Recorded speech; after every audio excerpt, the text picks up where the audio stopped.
चारवटा युग हुँदो रहेछ। यो चाहिँ अहिले कलियुग होइन, कलिको जमाना भनेको नि यो चाहिँ त्रेता युगको चाहिँ अब किम्वदन्ती हो होइन। यसमा चाहिँ त्यति बेला चाहिँ चार्ग्लिहाङ राजा होइन को दरबार चाहिँ यो एरियामा चाहिँ थियो भनिन्छ होइन।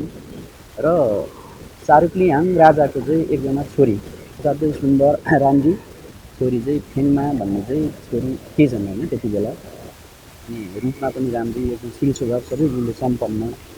अनि अब त्यो कुरा चाहिँ अब त्यति बेला चाहिँ अर्को देशको राजा, यो चार्ग्लिहाङ यो देशको राजा होइन, अर्को छिमेकी देश त्यो चाहिँ तपाईँको चाहिँ यहाँबाट नजिकै अहिले भोजपुर जिल्ला भन्छ, भोजपुर जिल्ला भन्छ। त्यो भोजपुर जिल्लामा चाहिँ पाप्लाहाङ भन्ने एउटा भिर रहेछ क्या, अहिले पनि छ त्यहाँ गएर चाहिँ बुझ्दाखेरि होइन, त्यहाँको मान्छेले त्यो भन्दो रहेछ पाप्लाहाङ भिर। अहिले चाहिँ त्यसलाई पछिबाट चाहिँ गोल्पा भिर, गोल्मा भिर पनि भन्दो रहेछ होइन। त्यो चाहिँ कसरी भएछ भन्दाखेरि त्यहाँको गोल्पा राजा चाहिँ यहाँको चाहिँ फेङमा राजकुमारीलाई होइन माग्न आइसकेपछि तपाईँको चाहिँ अब फेङमा राजकुमारीलाई माग्न गोल्पा राजा चाहिँ आयो होइन, उसको दलबल सेना सहित है।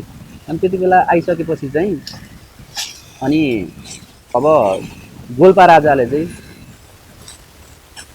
फेङमा रानीलाई होइन माग्दाखेरि अब चार्ग्लिहाङ भनेको राजा होइन, अब त्यो फेङमाको चाहिँ बुवा, अब फेङमाको बुवाले चाहिँ अब चाहिँ दिने मन्जुर भयो गोल्पाहाङ राजालाई होइन। तर चाहिँ अब फेङमाको चाहिँ एउटा शर्त रहेछ क्या त्यति बेला। शर्त चाहिँ के रहेछ भन्दाखेरि म तपाईँहरूले भनेको म मान्छु, बिहे पनि म गर्छु होइन, तर मेरो एउटा शर्त छ। शर्त के छ भन्दाखेरि म चाहिँ अब नाच्दै जान्छु, म नाच्दै गइसकेपछि जसको हातमा होइन मेरो शिरको फुल चाहिँ झर्छ म उहीसँग चाहिँ बिहे गर्छु होइन भनेर चाहिँ तपाईँको चाहिँ फेङमाले चाहिँ भनिसन् होइन।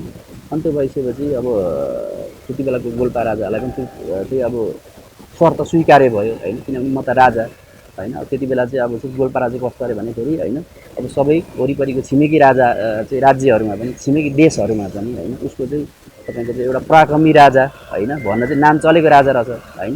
अनि राजालाई त तपाईँको चाहिँ त्यो कुरा त स्वीकार्य भयो, ठिकै छ, अब म हुन्छ त्यो कुरा चाहिँ म स्वीकार्य छ भनेर सकेपछि चाहिँ तपाईँको चाहिँ अनि अब फेङमा नाच्न थाल्ने हेर्नुहोस् है। अनि फेङमा नाच्दा नाच्दै निकै बेर नाचिसकेपछि चाहिँ होइन उसको शिरको फुल चाहिँ त्यही उसको चाहिँ दरबारमा बस्ने एकजना गोठालेको चाहिँ हातमा चाहिँ शिरको फुल झर्छ अरे होइन।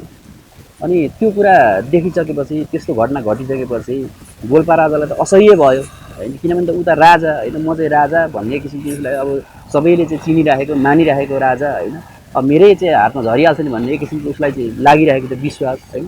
तर भएपछि तपाईँको चाहिँ गोठालाको हातमा चाहिँ त्यो फुल झरिसकेपछि उसलाई चाहिँ अपमानको चाहिँ होइन महसुस भयो, अपमान भएको चाहिँ बोध भयो। अनि लगत्तै त्यो भइसकेपछि चाहिँ अनि उसको सेनाहरूलाई चाहिँ गोल्पाहाङ राजाले के भनेछ भन्दाखेरि ल यसलाई चाहिँ होइन जार काटे जस्तो चाहिँ काट्नु भनेर चाहिँ आदेश दिएछ।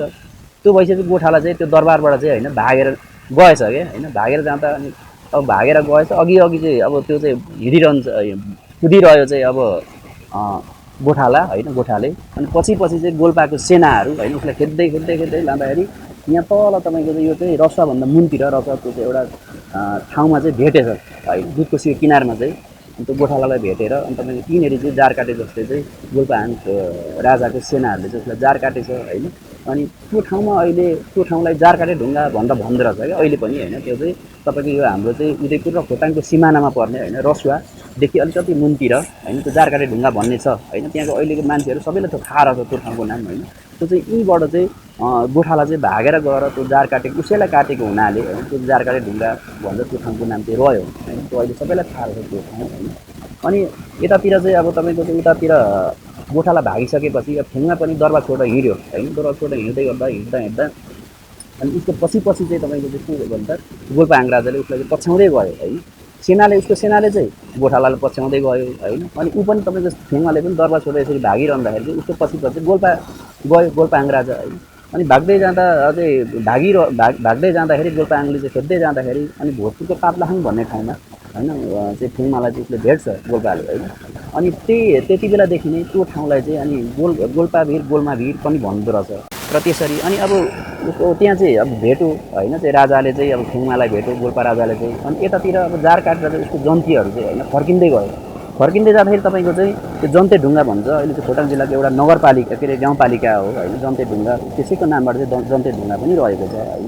अनि तपाईँको त्यो जन्ते ढुङ्गा जहाँ चाहिँ जन्ते ढुङ्गा अहिले भनिन्छ होइन, त्यो जन्ते ढुङ्गा त्यहाँ चाहिँ तपाईँको अहिले पनि जाँदाखेरि त्यो चाहिँ अब ठुलो ढुङ्गा छ एउटा, त्यहाँ चाहिँ जन्तीहरू अलग भएको भन्ने चाहिँ एउटा चाहिँ विश्वास गरिन्छ होइन। त्यो चित्रहरू छ, कसैले त्यो किम्लो कुकुर बोकेको होइन, बाजाहरू बजाउँदै गरेको त्यस्तो चाहिँ अहिले पनि देख्न सकिन्छ त्यो ढुङ्गामा होइन। अनि त्यहाँनिर चाहिँ तपाईँको चाहिँ गोल्पाहाङ राजाको होइन, गोल्पा गोलमा के अरे फेङमाको चाहिँ तपाईँको चाहिँ जन्तीहरू फर्केर जाँदै गर्दाखेरि होइन, त्यहाँ बास बसेछ उनीहरू होइन, त्यो ढुङ्गामा त्यहाँ बास बस्दाखेरि भोलिपल्टदेखि चाहिँ तपाईँको चाहिँ कलियुग लाग्ने युग रहेछ क्या।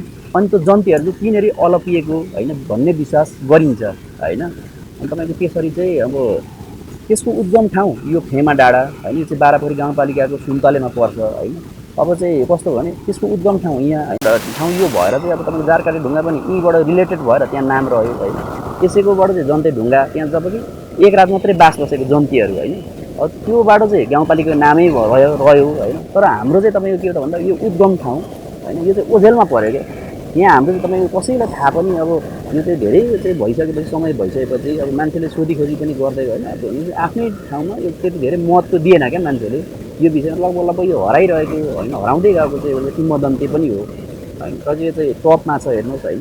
यहाँबाट तपाईँको चाहिँ अब हामीले चाहिँ यसलाई भोलि पर्यटनको रूपमा पनि विकास गरेर लान सकिन्छ होइन, धार्मिक पर्यटनको रूपमा होइन त्यो लान सकिन्छ भन्ने चाहिँ मलाई चाहिँ लागिरहेको छ। तपाईँको यहाँबाट हामीले यतातिर उत्तरतिर हेऱ्यौँ भने यो चाहिँ अघि हामीले भने माथि तपाईँको डाँडाबाट देखिने सबै ठाउँहरू यहाँबाट देख्न सकिन्छ होइन। उत्तरमा सबै हिमालहरू यहाँबाट देख्न सकिन्छ यही पोइन्टबाट तपाईँको यता दक्षिणतिर हेऱ्यो भने होइन, तपाईँको इन्डियाको चाहिँ माथिल्लो भेग अनि चाहिँ अब तराईको चाहिँ धेरैवटा ठाउँहरू होइन, तपाईँको चाहिँ वरिपरिको चाहिँ जिल्लाहरू जस्तै तपाईँको धनकुटा भयो, भोजपुर भयो होइन, सोलुखुम्बु, ओखलढुङ्गा, खोटाङको चाहिँ तपाईँको चाहिँ 70 पश्चिम भूभागहरू, उदयपुर होइन हामीले चाहिँ यहाँबाट चाहिँ देख्न सकिन्छ होइन। यस्तो खालको ठाउँ छ र तपाईँको यहाँबाट भोलिसम्म पनि देख्न सकिन्छ। अनि तपाईँको यसलाई चाहिँ हामीले चाहिँ धार्मिक पर्यटनको रूपमा विकास गर्न सकिन्छ होइन भन्ने चाहिँ यसको सम्भावना छ।